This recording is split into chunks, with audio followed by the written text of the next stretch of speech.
Well, it looks like Angel Reese. Well, it looks like she's just been caught in what could certainly be taken as in a lie.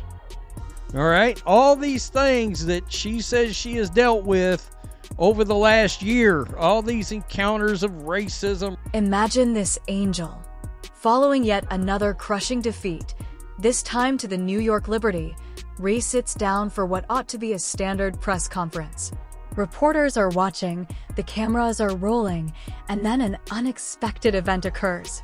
Reese seems to let something slip that totally deviates from the story we've been hearing for weeks about Caitlin Clark and the Indiana Fever fans, something her PR team undoubtedly wishes they could take away. Angel Reese, the most coddled, babied professional athlete in all of sports, continues to be the most babied and coddled professional athlete in all of sports, continues to have her peers say, "You go, girl.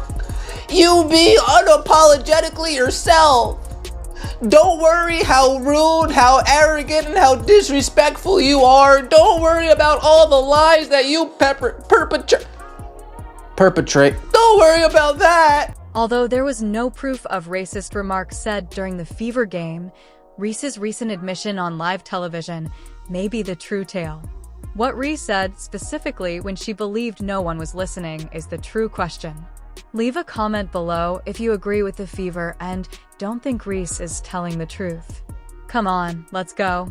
Remember the guy that I guess was out there waiting for him supposedly, and when the team was coming out, and of course we saw footage of that, and there was nothing malicious to it whatsoever that anybody could see. And then of course the Indiana Fever fans were yelling racist things or making racist noises out around the court.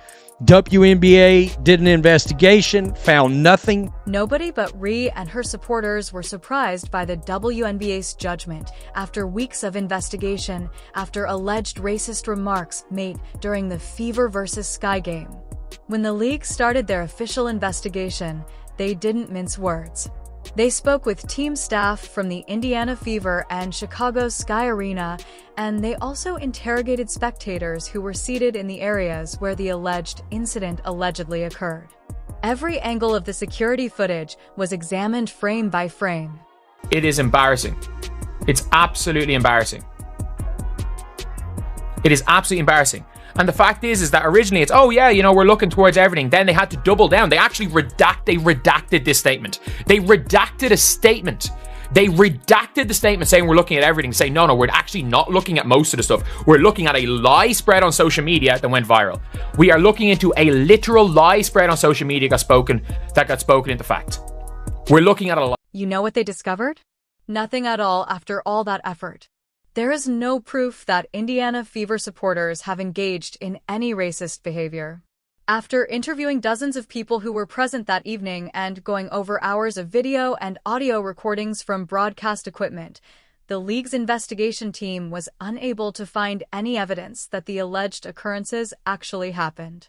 This is when the exciting part begins. The admission made by Chicago Sky coach Tyler Marsh ought to have made headlines everywhere. Before seeing tweets about it on social media following the game, his squad was unaware of any reported racist occurrences. Take a moment to consider it. The visiting team's coach, who would be the first to know if his players were being singled out, found out about the controversy on Instagram and Twitter. Talk about investigation with your team with the last investigation. Yeah, I think we agree. I think we're, in compliance with them, with the league, and obviously there's no room or space in our game for hate. So we're complying with everything that's going on. Coach, when did you become aware that there was hate speech that happened? I think when everyone else did. I think that it's something that we heard about, and so. Again, we're just forthcoming with anything that the league is able to do investigation-wise. Additionally, during the actual game, not a single player on either team heard anything. No coaches informed officials of any events. No referees observed any crowd disturbances that would indicate racist conduct. Social media posts without any supporting video footage served as the foundation for the entire scandal. No sound recordings, only text messages asserting that events occurred. Allegations that the Chicago Sky organization had never seen personally took them entirely by surprise. Their players didn't seem upset during the game and never complained to the coaching staff about the behavior of the fans. However, a few hours later, social media was ablaze with allegations of racist acts that no one at the game itself appeared to have noticed. I didn't think these things would be a topic this year. It's certainly not at this point, but here we go again. Because now Indiana Fever players, all right, are getting called into question. Indiana Fever fans are getting called into question today. We got one post on here where somebody's literally calling, they're talking about there should be a boycott. That's what it really is, of the All-Star game over player safety. This is what actually transpired. Someone claimed to have heard racist remarks on social media. Those posts were shared by others. Without nobody taking the time to confirm whether the tale was accurate, it continued to grow and spread. Major sports media sites began covering purported instances that seemingly never happened before you knew it.